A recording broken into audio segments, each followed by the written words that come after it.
वास्तविक संसार मन से परे है। प्रश्नकर्ता, अनेक अवसरों पर यह प्रश्न उठाया जाता है कि क्या विश्व कारण कार्य के नियमों का विषय है या फिर उसका अस्तित्व और कार्य प्रणाली इस नियम की सीमा में नहीं आता। आप इस पक्ष में प्रतीत होते हैं कि यह कारण रहित है और कोई भी वस्तु जो कितनी भी छोटी क्यों न हो कारण रहित है। उसके दिखाई पड़ने अथवा विलुप्त होने हेतु कोई ज्ञात कारण नहीं हो सकता। महाराज जी, कार्य कारण की धारणा का अर्थ है यह मान्यता कि भौतिक अथवा मानसिक आकाश के अंतर्गत घटनाओं में काल क्रम होता है। काल, स्थान, कार्य कारण आदि मनोगत विभाजन है जो कि मन के अस्तित्व ग्रहण करने और उसके अस्तित्व खोने के साथ साथ प्रकट और विलुप्त होते हैं। प्रश्नकर्ता, परंतु जब तक मन क्रियाशील होता है तब तक तो कार्य कारण के नियम की वैधता माननी ही होगी। महाराज जी, सारी मनोगत वस्तुओं की तरह यह तथाकथित कार्य कारण का नियम भी स्वयं को खंडित कर देता है। अस्तित्व में किसी भी वस्तु का कोई विशिष्ट कारण नहीं होता। सारा विश्व छोटी से छोटी वस्तु के अस्तित्व हेतु सहयोग देता है और यदि विश्व जो कुछ है वह न होता तो कोई भी वस्तु जैसी है वैसी न होती। चूंकि प्रत्येक वस्तु का उद्गम और अधिष्ठान ही उसका कारण होता है, अतएव कार्य कारण के सिद्धांत को वैश्विक नियम कहना त्रुटिपूर्ण है। विश्व अपनी अंतर्वस्तु से परिमित नहीं हो सकता क्योंकि इसकी क्षमताएं अनंत है और फिर विश्व तो उस सिद्धांत का ही प्रस्फुटन अथवा अभिव्यक्ति भर है जो कि मौलिक स्तर पर संपूर्णतः स्वतंत्र है।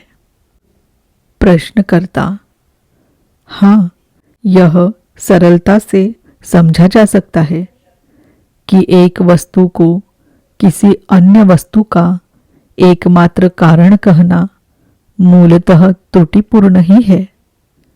तो भी हम अपने व्यवहारिक जीवन में इसी दृष्टिकोण से किसी भी कार्य को प्रारंभ करते हैं कि उसका क्या परिणाम प्राप्त होगा। महाराज जी, हाँ, अज्ञानवश प्रायः ऐसे ही कार्य अधिकतर होते हैं। यदि लोग यह जानते होते कि जब तक सारा विश्व ही सहयोग प्रदान न करे तब तक कुछ भी हो पाना असंभव है, तो उन्हें अपेक्षाकृत कम शक्ति व्यय करते हुए भी बहुत अधिक उपलब्ध हो सकता था। प्रश्नकर्ता, यदि प्रत्येक बात कारणों के जोड़ की ही अभिव्यक्ति है तो हम किसी उपलब्धि के लिए किए जाने वाले सोद्देश्य प्रयास की बात किस प्रकार कर सकते हैं। महाराज जी, उपलब्धि की आकांक्षा भी संपूर्ण विश्व के द्वारा प्रकट की जा रही एक अभिव्यक्ति है। यह केवल इस ओर संकेत करती है कि एक स्थान विशेष पर ऊर्जा की संभावना अंकुरित हो उठी है। समय का भ्रम तुम्हें कारणों की बात करने के लिए बाध्य करता है, जब अभी इसी काल रहित पल में अतीत और भविष्य को भी एक ही प्रणाली के विभिन्न अंशों के रूप में देख लिया जाता है, तो कारण परिणाम की धारणा की सत्यता खो जाती है और सृजनात्मक स्वतंत्रता उसका स्थान ले लेती है। प्रश्नकर्ता: पर तब भी मैं यह नहीं समझ पाया कि कोई भी वस्तु कारण रहित हो। यह कैसे संभव हो सकता है? महाराज जी, जब मैं कहता हूं कि कोई वस्तु कारण से रहित है, तो मेरा तात्पर्य यह होता है कि यह आवश्यक नहीं कि उसका कोई विशिष्ट कारण हो ही। यह उसके बिना भी हो सकती थी। तुम्हें जन्म देने हेतु तुम्हारी माता ही आवश्यक नहीं थी। तुम किसी अन्य स्त्री से भी जन्म ग्रहण कर सकते थे, परंतु सूर्य और धरती के अभाव में तुम जन्म ग्रहण न कर सकते थे, और ये भी तुम्हारे जन्म का कारण नहीं बन सकते थे। यदि सर्वाधिक महत्वपूर्ण कारण तुम्हारी स्वयं की जन्म लेने की कामना न होती। कामना ही जन्म का कारण होती है। यही नाम और रूप प्रदान करती है। काम्य की कल्पना और कामना की जाती है, और तब वह अपने आप को किसी इंद्रिय गम्य या बुद्धिगम्य वस्तु के आकार में व्यक्त करता है, और इस प्रकार हम अपने संसार को, व्यक्तिगत संसार को सृजित कर लेते हैं, जिसमें कि हम रहते हैं। वास्तविक संसार मन की जानने की सीमा से परे की वस्तु है। उसे हम अपनी कामनाओं के जाल के माध्यम से सुख और पीड़ा, सही और गलत, आंतरिक और बाह्य में विभाजित होते हुए देखते हैं। विश्व जैसा है, उसे उसी प्रकार से देख पाने के लिए यह आवश्यक है कि तुम इस जाल से बाहर कदम रखो।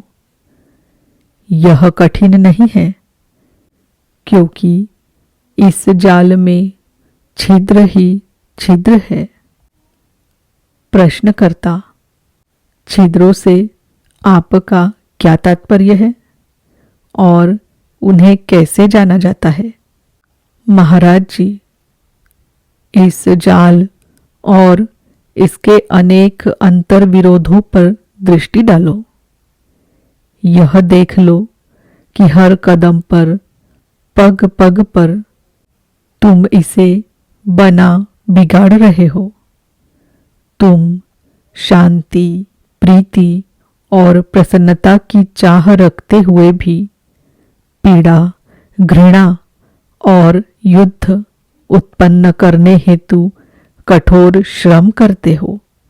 तुम लंबी आयु जीना चाहते हो, परंतु अपने आहार में संयम नहीं रख पाते। तुम मित्रता चाहते हो और शोषण करते हो। इन अंतर विरोधों से बने अपने जाल को देखो और उन्हें दूर करो। उन्हें ठीक से देख लिया जाना भर उन्हें मिटाने हेतु पर्याप्त है। प्रश्नकर्ता: यदि मेरे देखने से ये अंतर्विरोध दूर हो जाते हैं, तो क्या मेरे देखने और उनकी समाप्ति में कार्य कारण का संबंध नहीं हुआ? महाराज जी, कार्य कारण का नियम फिर वह केवल धारणा की तरह भी क्यों न हो, अव्यवस्था पर लागू नहीं होता? प्रश्नकर्ता, कारणगत तत्व के रूप में कामना किस सीमा तक योगदान देती है? महाराज जी, अनेक कारणों में एक की तरह प्रत्येक बात के असंख्य प्रेरक कारण होते हैं, पर जो कुछ भी है उस सब का उद्गम है वह असीम क्षमता, परम वास्तविकता, जो कि तुम में है, और वही अपनी शक्ति, प्रकाश और प्रीति को प्रत्येक अनुभव में प्रवाहित करती है। पर यह उद्गम कारण नहीं है और कोई भी कारण उद्गम नहीं, और इसलिए मैं प्रत्येक वस्तु को कारण रहित कहता हूँ। कोई बात कैसे घटित होती है इसका पता लगाने का प्रयत्न तो तुम कर सकते हो, परंतु तुम इसका पता नहीं लगा सकते कि कोई वस्तु जैसी है वह वैसी क्यों है।